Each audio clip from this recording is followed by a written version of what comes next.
Alright, now we move on to Fast and Furious. Maybe thinking, Scotty, aren't you supposed to do an X-Men movie now? You're doing back and forth. Well, I've decided I want to get to Fast and Furious. The movie's done first. And I'll do X-Men. Just go back and forth thing. I'm kind of into the Fast and Furious movies now. I started watching this Fast and Furious yesterday. Wasn't able to finish it. Finished it today, finally. It's the fourth film in the Fast and Furious franchise by release, third by chronology. And that means that it technically takes place before Tokyo Drift. Although I have a theory that it wasn't supposed to. The beginning of this sees Dom along with Leo and Santo, which is Tego Calderon and Don Omar, the Spanish musicians, with Letty and Han in Mexico stealing gas. When Han decides that he's done, he's he doesn't want them to get caught, so he leaves them so they don't get in trouble. Everyone goes separate ways. He leaves Letty, all that stuff. Now, we don't see... There's a scene at the end of the film where Leo and Santo come back with Brian and Mia at the end. But Han is not there. And I think that, there was a tease at the end of Tokyo Drift that Han used to run with Dom, right? So I think this little thing at the beginning of this was supposed to be just, this is what he was doing with Dom before he went to Japan. Because he even says, when they were to separate, he goes, I hear they're doing some crazy shit in Tokyo. I think that was supposed to be the setup for him going to Tokyo. But the popularity of the character brought him back in Fast 5 and Fast and Furious 6. Finally, they realized, what? We had to connect it somehow. It was a little too late. I like Han, but I think maybe they should have left his character alone after this one. Now, some fans might not agree, but if they had done that, then they wouldn't be in the clusterfuck that they are now. What do I mean by that? Well, all I can say with that is we'll get to it, because there are some problems with the franchise now, with specifically Jason Statham's character Deckard Shaw and certain other aspects of the franchise. We'll get to that. I've always said that this one, Fast and Furious, was a setup film. Nothing really big happens in it. It's just your average FBI sting operation. It gets Dom and Brian back together. They reacquaint each other before going at each other, and they reacquaint each other again, and yeah. And then it ends with a cliffhanger that sets up the next film, which I'll get into. And then that film is the big team-up film, and everyone gets together, and all the big heist film, and that one is the big film. And that, like I said, Fast 5 is where the series peaked, and then there was Fast. Let's say, Fast and Furious, Too Fast, Too Furious. Tokyo Drift kind of made it go like this, and then Fast and Furious, a little bit more up. Fast 5, and then you got, you got to the top, and then Fast and Furious 6, 7, and then you had Fate. And opposite Shaw went a little bit up again, But, I actually think that Fast 5 and Furious 7 are two of the best, up there with the first one. But, so I'm talking about that. I'll do the ranking eventually. Which I'm not going to do the ranking until the 9th one comes out later this year. But,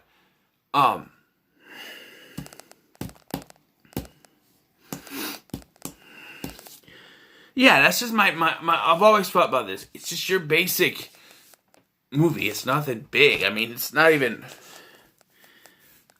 as big as the first one. It just gets everyone back together.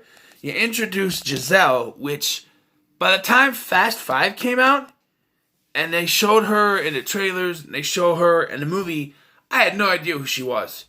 Maybe, okay, her name is Giselle. Fine. Even the dialogue that she has in that movie where she says that, she met them before, I didn't know who she was when Fast 5 came along. I figured it was just someone they knew. I didn't realize she was in Fast and Furious till I rewatched it again a year or two after Fast 5 trying to get together. I'm like, oh, Giselle was in Fast and Furious. So now it makes sense why she was in Fast 5. Gal Gadot, who's now Wonder Woman. This is before Wonder Woman, but it's just like, yeah, I didn't realize that when I first, when I saw Fast 5, because Fast and Furious for me was just a little road bump to get to Fast 5. Like, I remember the ending. Just like a little road bump, a little speed bump to get to Fast 5. And that was really, the whole thing was just, So I've never really been enthused with, I don't mind it. I mean, like I said, I don't hate any of the movies. I don't dislike any of the movies. I actually like Fast and Furious. I like all the movies in the franchise. I just want this, to me, has the least going on. Okay, what do we have? We have, after the events of Too Fast, Too Furious, first of all. I remember going into this and being, okay, I remember seeing the trailers, and he's a cop again. More so, he's in the FBI. What happens to the garage you're supposed to open with Roman? And they never mention that. Roman comes in Fast 5, and I'm like, okay, they're going to have kind of dialogue where he's running the garage now. No, Tez has a garage, which he has a garage afterwards, but just like, they don't even mention the garage they were supposed to open together with the money.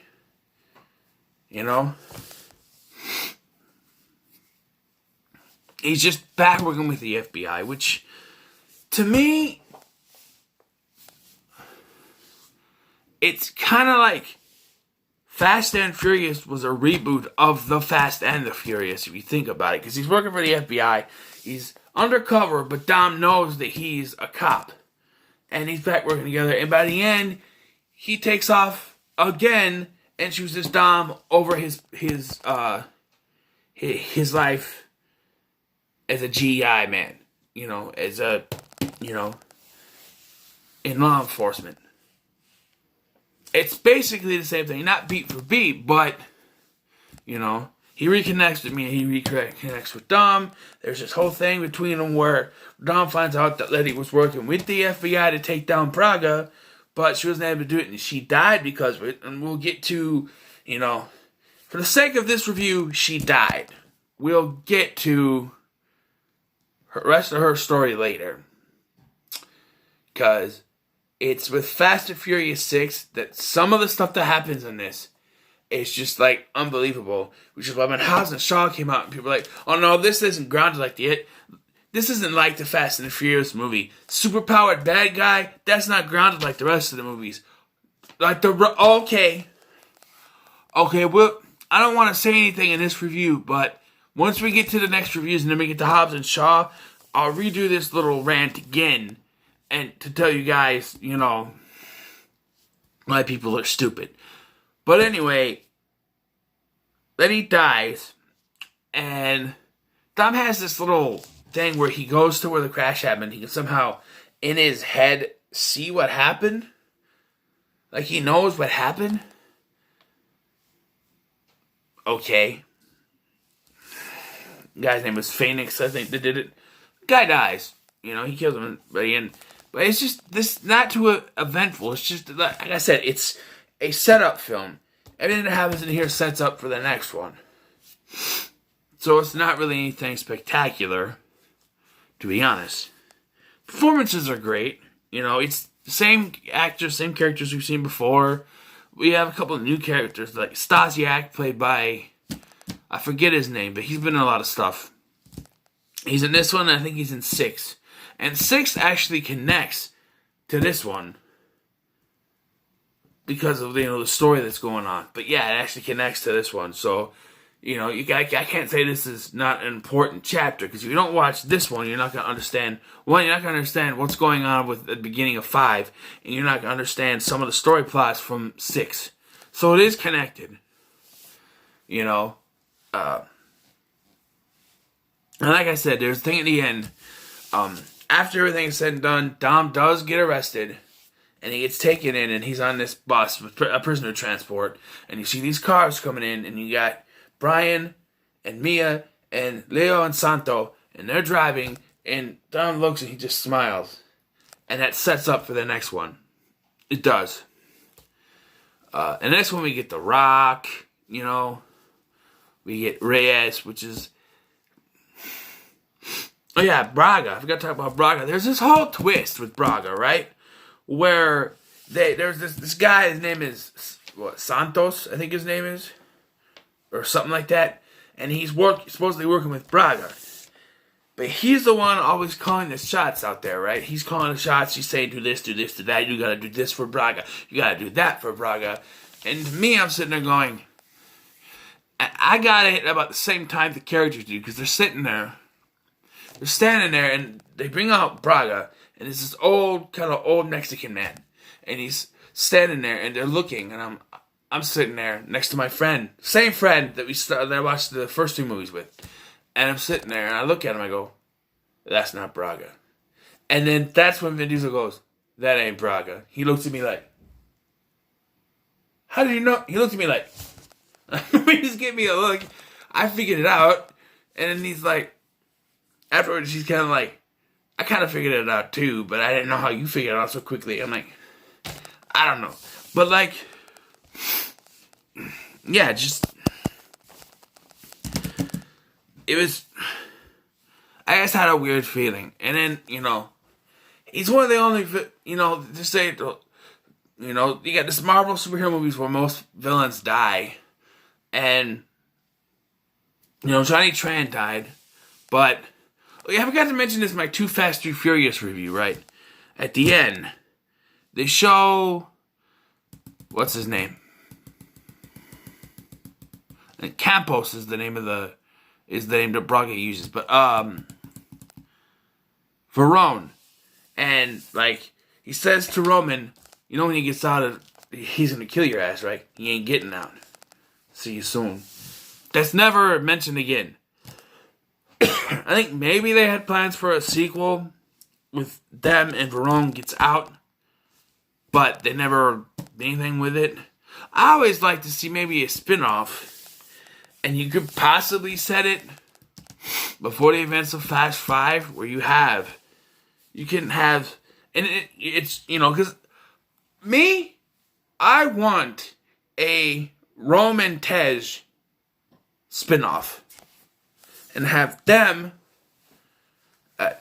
bring back Jimmy, bring back Suki, bring back those other 2 guys, Michael Ealy and the Spanish guy, Omari, whatever. And set it in Miami. And have it be a spin-off sequel to Too Fast, Too Furious, where they're taking on Verone.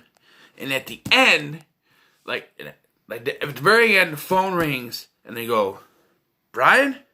And it sets up Fast 5, their appearance in Fast 5, and connect it. I know they're older now, but CGI has come a long way, and they can, it doesn't necessarily, they can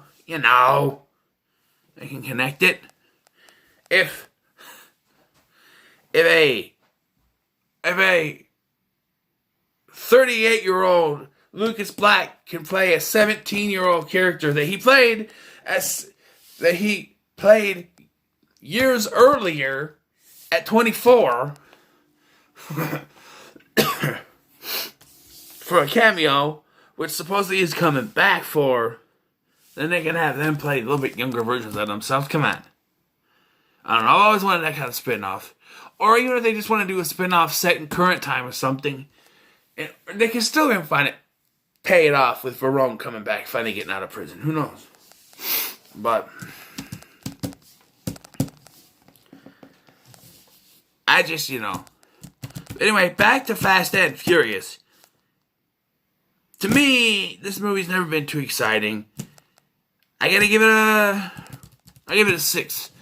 A 6 out of 10 for me. Fast and Furious, I don't dislike any of these, but for me, this is like the lowest one. It's a setup film. You get beat for beat just to get the characters back together, and then, you introduce the villain. It's a little bit more important later in one of the future sequels, but he's not really a main villain there either. But it's just like, you set beat for beat, set up for the next one, which to me is still one of the, where this, it peaked. But yeah, 6 out of 10 for me. So what are your thoughts on Fast and Furious? Let me know in the comments below. Like, share, and subscribe, and I'll see you in the next one.